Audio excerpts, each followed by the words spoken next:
尋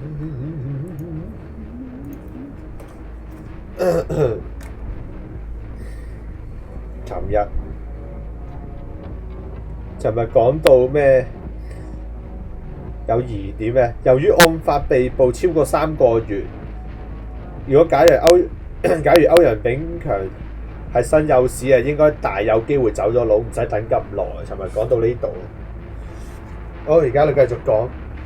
審訊歷時3星期，主審法官為富安插斯巴柏，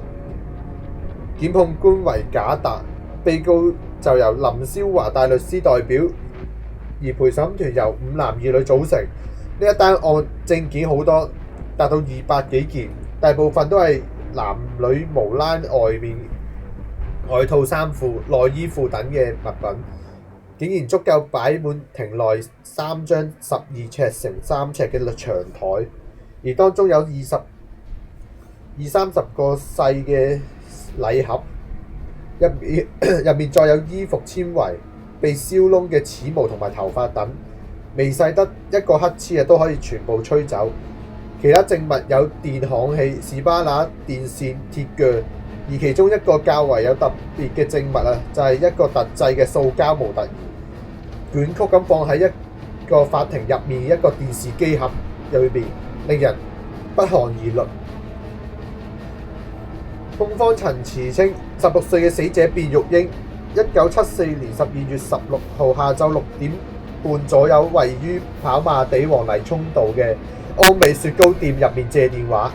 被告歐陽炳強指死者使用佢哋工場外樓梯嘅電話，因為環境狹窄死者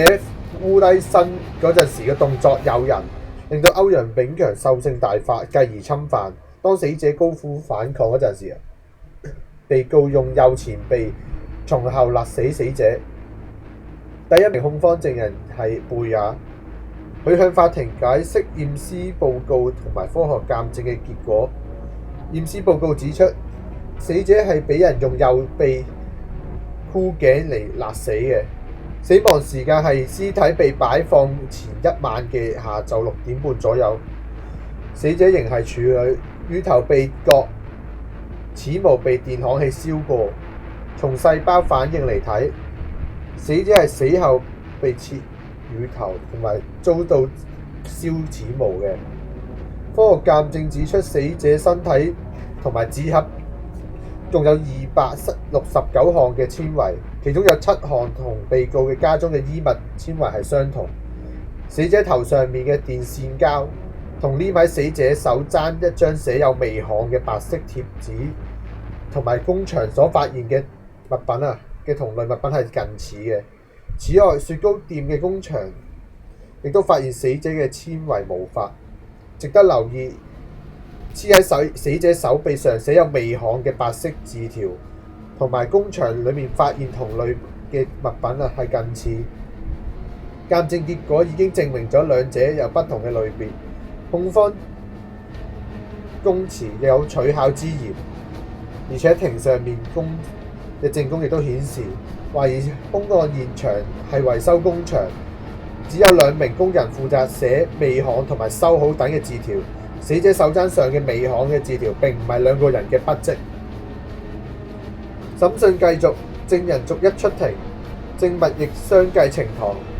由於藏喺細盒入面嘅毛髮纖維極之細小，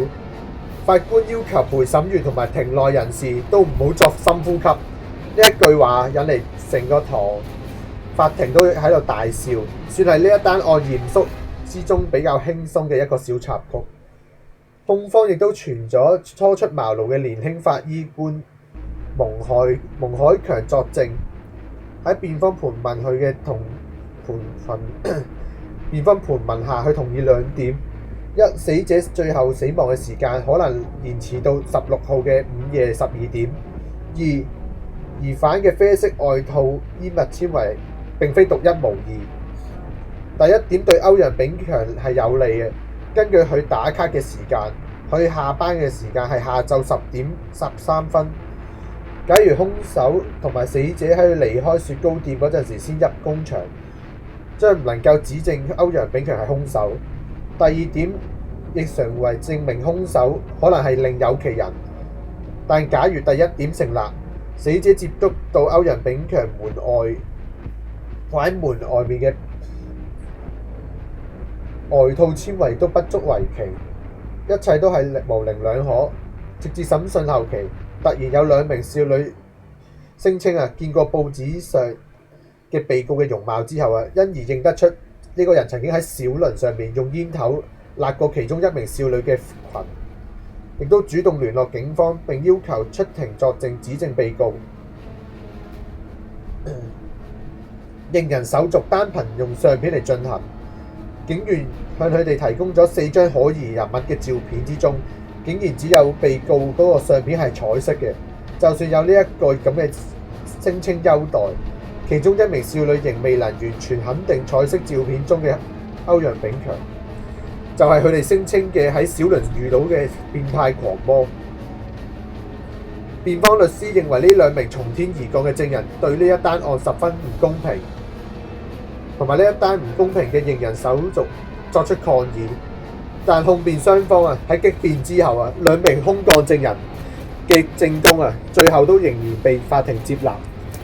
好，講住咁多，聽日再講啦。講住咁多先，仲有好多頁呢單案。好，聽日再講，食飯。